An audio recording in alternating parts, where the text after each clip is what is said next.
Olá, pessoal! Prontos para mais uma aula? Essa aula será de matemática e suas tecnologias, e vamos trabalhar a habilidade de interpretar a localização e a movimentação de pessoas ou objetos no espaço tridimensional e sua representação no espaço bidimensional. Boa aula! Queridos alunos, é com enorme prazer que a gente retorna aqui à sua telinha para poder discutirmos questões sobre um eixo importantíssimo do Enem, que é o eixo espaço e forma. Em outras palavras, vamos valorizar aqui hoje a nossa visualização, a capacidade que temos de perceber o mundo ao nosso redor. Feche seus olhos e tente projetar aí na sua mente como que está o ambiente em que você está agora, assistindo a essa aula de matemática. Bom, o que você está vendo? Feche os olhos e imagine o que você viu do seu quarto, da sua sala, onde quer que você esteja.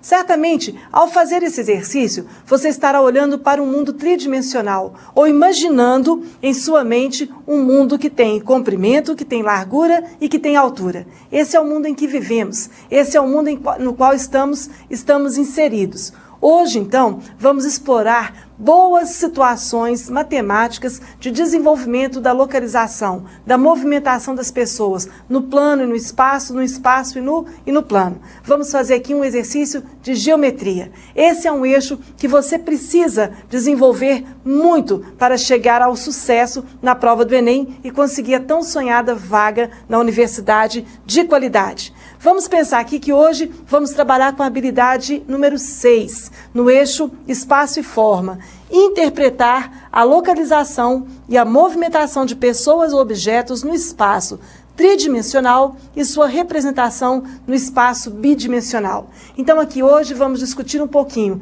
dos sólidos geométricos e das suas planificações. Como eu transponho um sólido ou uma figura com 3 dimensões para uma figura em 2 dimensões, as chamadas figuras planas. E eu convido vocês a ir além. Depois dessa aula, que tal se vocês aproveitassem para acessar a Expressão Matemática, o blogspot.com.br. E uma outra dica é o somatemática.com.br, um site bacanérrimo que tem muitas dicas de matemática, em especial nesse eixo bacanérrimo que é o eixo da geometria, o eixo espaço e forma.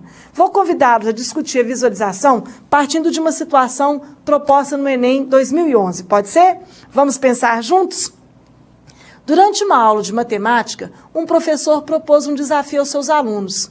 Dobrando-se a planificação abaixo, reconstrói-se o cubo que a originou.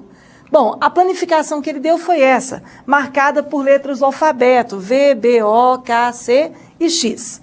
Bom, a pergunta feita na questão do Enem é o seguinte: qual a letra que fica na face oposta àquela que tem um X? Bom, eu vou deixar aqui na tela a nossa planificação. Vamos voltar? A planificação que eu tenho ali é a planificação de um cubo. Cubo? O que é isso?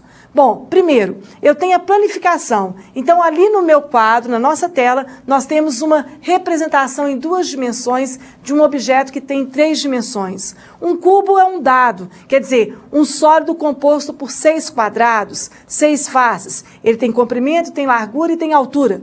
Para ficar fácil a nossa visualização, eu trouxe aqui para nós um cubo. Vamos pensar, eu tenho aqui um sólido geométrico. Tenho comprimento, tenho largura e tenho altura. Esse sólido é composto por faces quadradas. Bom, então eu tenho 6 faces quadradas. Bom, cada encontro aqui de uma face com outra me dá o que eu chamo de uma aresta do meu sólido. Então o cubo vai ter quantas arestas? 1, 2, 3, 4... 5, 6, 7, 8, 9, 10, 11, 12.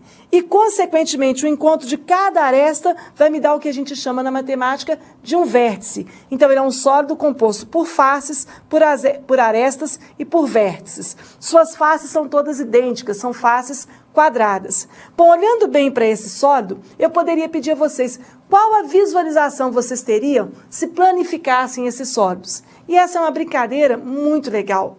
Quantos de nós, lá na nossa infância, não montamos e desmontamos caixinhas? Quantos de nós nos sonhamos um dia que éramos engenheiros e estávamos fazendo boas construções? Imagina que eu pedisse a vocês, planifiquem esse cubo. Planificar o cubo é pegar essa figura sólida e deitá-lo sobre uma mesa. Imaginemos que a minha mão aqui fosse a minha mesa. Então, sobre essa mesa, sobre as minhas mãos, está aqui uma face quadrada. Planificar esse cubo seria soltar as suas abas, soltar as suas faces. E eu poderia soltar a face do teto, que é um quadrado, e, consequentemente, a face lateral, que também é um quadrado. Esticando, eu ficaria com 2 quadrados ao lado daquele quadrado que já está apoiado na minha mão. Posso soltar a minha segunda face lateral aqui, ó, e teria um outro quadrado. Então, visualmente falando, nós teríamos 4 quadrados alinhados ou sobrepostos na minha mesa, como estão aqui na minha mão. E, finalmente, me sobrou 2 faces, uma face frontal e uma face traseira, onde, jogando a face frontal e a face traseira, nós obteríamos 3 quadrados cruzando com os 4 quadrados que já estariam alinhados. Então, veja bem, uma boa planificação para um cubo seria essa planificação. 4 quadrados alinhados e outros 3 quadrados se cruzando com os primeiros. Então, essa é uma das planificações possíveis para um cubo. Não quer dizer que é a única planificação. Veja, volta na tela aqui e vamos ver o que o Enem trouxe. O Enem nos trouxe uma outra planificação para o cubo.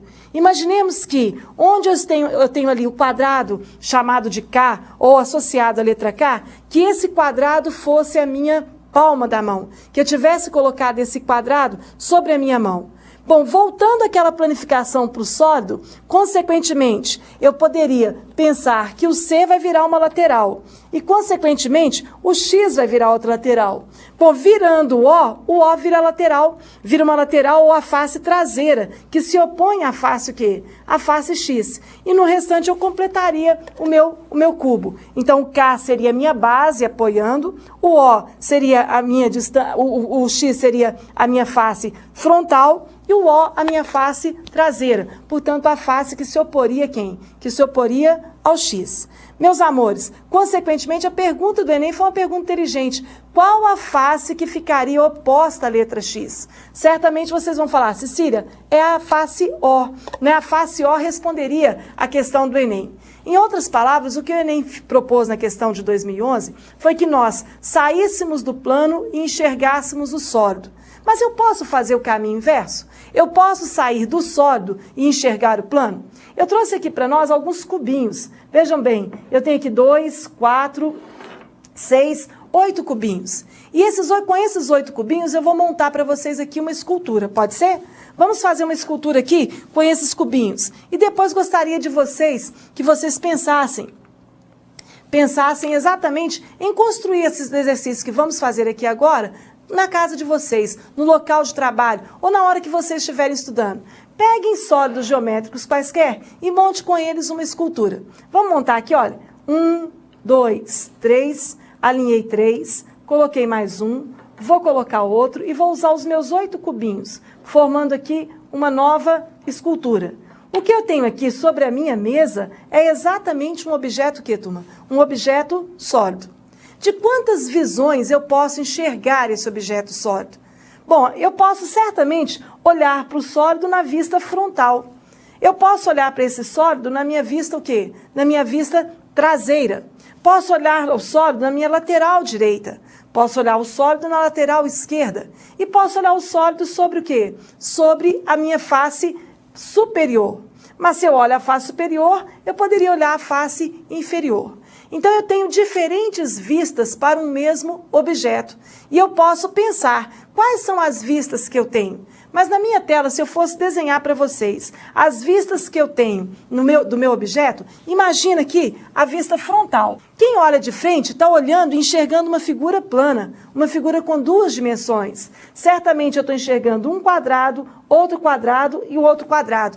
3 quadradinhos alinhados. Além disso, eu estou enxergando aqui outro quadradinho, 1, 2 e 3. Bom, certamente, turma, o que nós estamos obtendo é uma vista desse objeto. Mas essa vista frontal corresponde também à minha vista traseira. Eu estou enxergando aqui 3 quadradinhos na parte de trás, ou verticalmente falando, e 3 quadradinhos na parte o quê? Horizontal.